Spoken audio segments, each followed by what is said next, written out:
Hello, Fleet Ready fam. Welcome to Fleet Ready Gaming. My name is Savad, and welcome to the channel. Today will be our patch notes Watchout video covering the patch notes that were released on January 26th for the Alpha 3.18 PTU release. Not quite as big of a patch as the previous one a few days before, but some pretty big additions were added to it, especially those who have not played on the PTU yet. You may be happy to hear some of this news. So let's go ahead and switch over to the notes here, and let's get into it. So having quickly, gone over it, again, we still have a lot of the same issues that have still been persisting throughout the PTU cycle, but they are, whittling it down. So, going down to known issues. So, one of the biggest ones and most interesting ones is that the Drake Corsair and a number of other ships have entered into the marketplace in the game. So Drake Corsair has a lower than intended Alpha UEC price. Just to quickly go over this tidbit of information, the Drake Cutter, Drake Corsair, the Scorpius, can't remember if that's Anvil or Aegis. It's Anvil. Oh, RSI? Gosh. As well as, well, let's go down here. The Centurion, the Pisces C8R, and the Mule have been added to in-game shops. Alright, continuing back here. So yes, the Drake Corsair, unfortunately, well, not unfortunately, but had a lower than intended price. So if you're on the PTU and want to try it out sooner, before they fix that for a cheaper price, hop on that. The Constellation snub is still having issues. Still trying to nail that one down. Still having issues with the salvage multi-tool. Not being able to equip full canisters. Gear can still be lost within armistice zones on death. Scanning still not showing the correct information. Trams and elevators are still jittery. The three ships, as mentioned previously, Nomad, C2, and Anvil, are still having salvage issues, which is interesting because literally just the other night I happened upon a C2 soft death wreck and was able to salvage the entire thing with no issue. So looks like it's a hit and miss with that one. Let's see. Missions are still being completed at locations and not respawning, thus completing the next person who takes the mission. I actually had that for the first time the other night trying to do a bunker mission. Was nice and frustrating at the same time. Let's see, if reinforcements do not leave the ship, they will be counted towards the hostile remaining total, even once the ship has left, resulting in the mission being incompletable. That's a rough one. Valkyrie bottom turret still has issues locking and making players invisible inside. Some ships are still giving the no material text. QED does not mark ships as hostile for quantum entanglement. Destroyed ship thrusters will still not function after being repaired. That's one that's been around for a little while. C2 at landing, a fully loaded C2 landing at Area 18 can still cause crashes or low frame rates. This one, I believe, was a newer one. When flying near another ship, ships seem to hit an invisible box that kicks it into random directions. I actually had this happen to me.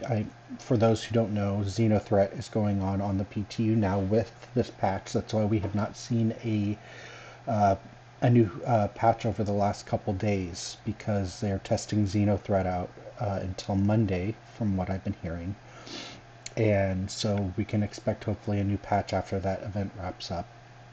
But going back to the bug that we're talking about, I had a couple of Xenothreat ships flying by me and my Corsair, and they were, I mean, close, but not enough to where they should be hitting me, and my ship was getting spun out in all sorts of directions.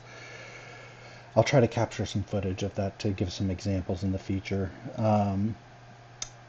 Users spawn in prison with weapons and armor. Been hearing about that. Cargo is still invisible in multiple ships. Moving on, as I had mentioned before, Centurion, C8R, Cutter, Corsair, and Mule are coming to the shops.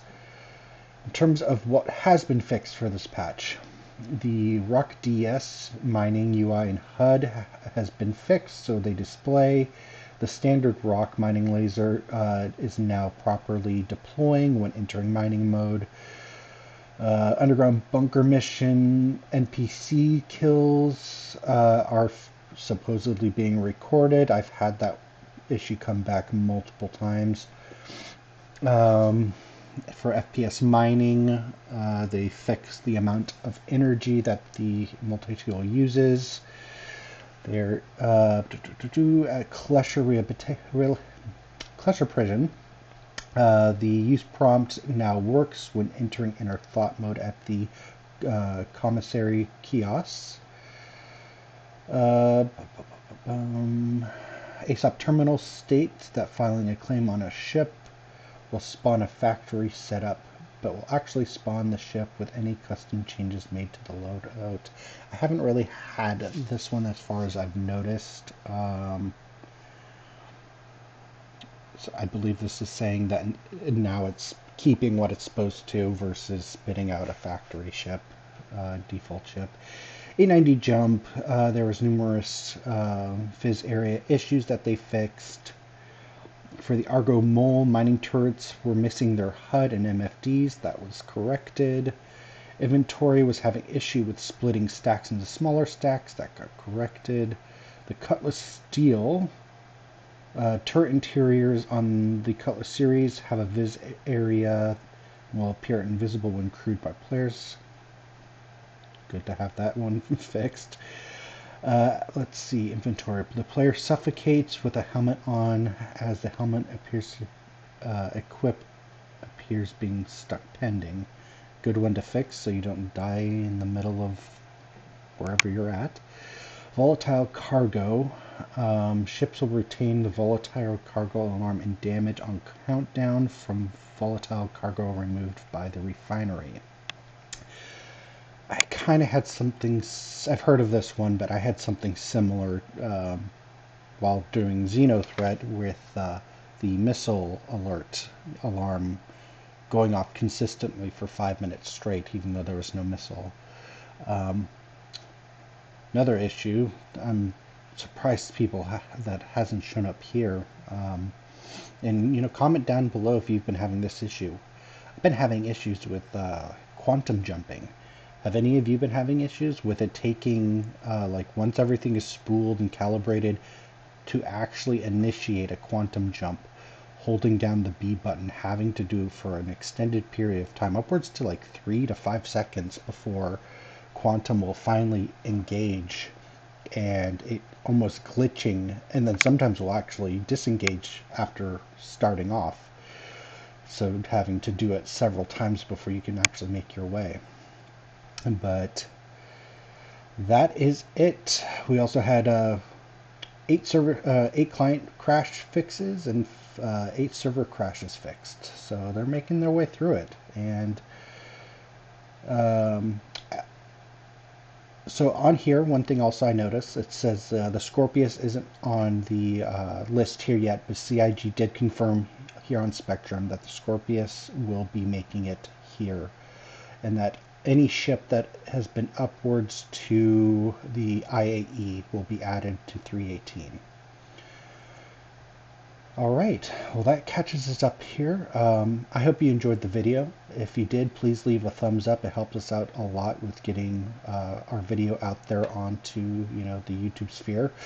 And consider giving us a subscription. We've managed to grow in one number in the last couple of days, so I thank you to whoever joined our humble community. Always looking to more. We're trying to grow up to 100 subscribers by the end of the year. And yeah, and with that being said, I hope you guys have a wonderful evening, and we'll get some more videos and content out here soon. And we got some stuff planned with the org for some live streams, and looking forward to it. All right, guys, have yourself a wonderful night, and we'll see you next time. Peace.